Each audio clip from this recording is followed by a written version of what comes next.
அடக்கு படத்தில் சரக்கு நிறைய இருக்கு. அதாவது அதில் வந்து எந்த விஷயத்தையும் ரொம்பவும் சீரியஸாகவும் இல்லாமல் சிந்திக்கிற மாதிரியும் ஒரு நகைச்சுவை உணர்வோடையும் ரொம்ப அருமையாக கொடுத்துருக்குறாங்க. அங்கங்கே அரசாங்கம் செய்கின்ற அவலங்களை பிட்டு பிட்டு வைக்கிறாங்க. கவலையே படலை, எதை பற்றியும் யாரை பற்றியும் கவலைப்படாமல் நினைக்கிறாங்க.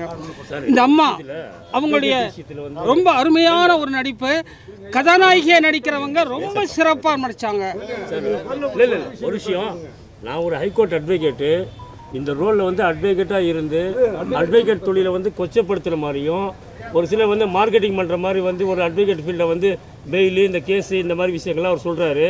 அவர் வந்து உண்மையாலுமே ஒரு சிறந்த நடிகராக இருக்கிறாரு, அதுக்கு நம்ம அப்ரிஷியேட் பண்ணுறோம்.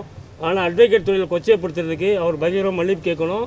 இது சம்மந்தமாக இல்லை இது சார், நாங்கள் அட்வொகேட்டே சார் இருங்க சார், நாங்கள் இருங்க சார், அட்வொகேட் சார் நாங்கள் இருங்க சார், நீங்கள் எடுங்க சார்,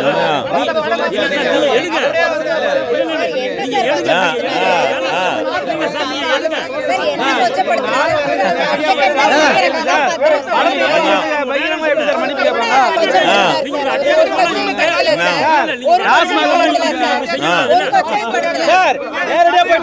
போயிட்டு போராட்டம் பண்ணுங்க சார். கேள்வி கேட்காதீங்க. அதை எப்படி மன்னிப்பு கேட்பாங்க? உங்ககிட்ட மன்னிப்பு கேட்ட அவசியம் கிடையாது. சார் கேட்பாங்க மன்னிப்பு கேட்க மாட்டோம். எல்லாரும் பாக்குறதா நீங்க சார் கேட்பீங்க, நீங்களே கேட்காதீங்க. நீங்க எப்படி சார் கேட்பீங்க?